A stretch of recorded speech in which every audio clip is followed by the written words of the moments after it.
കവളാക്കുളത്ത് ഒരു വയസ്സുകാരൻ ഇഹാൻ മരിച്ച സംഭവത്തിൽ ദുരൂഹത വർദ്ധിപ്പിച്ച് പോസ്റ്റ്മോർട്ടം റിപ്പോർട്ട്.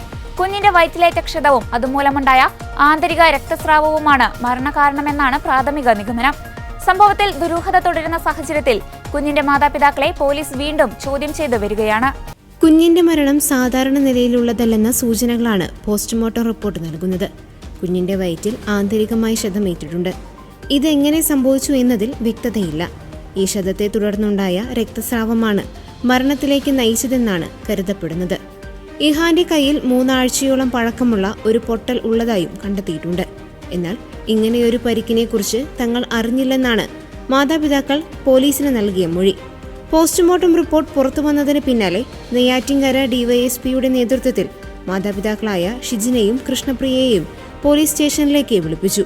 കുഞ്ഞിന് മുൻപുണ്ടായ പരിക്കുകളെക്കുറിച്ച് അറിവില്ലെന്ന് മാതാപിതാക്കൾ ആവർത്തിക്കുന്നത് പോലീസിനെ സംശയത്തിലാക്കുന്നുണ്ട്. വെള്ളിയാഴ്ച രാത്രി ഷിജിൻ വാങ്ങിക്കൊണ്ടുവന്ന ബിസ്ക്കറ്റ് കഴിച്ചതിന് പിന്നാലെ കുഞ്ഞ് കുഴഞ്ഞു വീഴുകയായിരുന്നുവെന്നും വായിൽ നിന്ന് നുരയും പതയും വന്നതായും നേരത്തെ റിപ്പോർട്ടുകളുണ്ടായിരുന്നു. ഇതിന്റെ സാമ്പിളുകൾ ഫോറൻസിക് പരിശോധനയ്ക്ക് അയച്ചിട്ടുണ്ട്.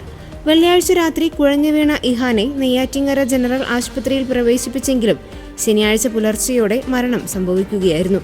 ചുണ്ടിനും വായ്ക്കും നിറവ്യത്യാസം കണ്ടതും അസ്വാഭാവികമായി തോന്നിയിരുന്നു.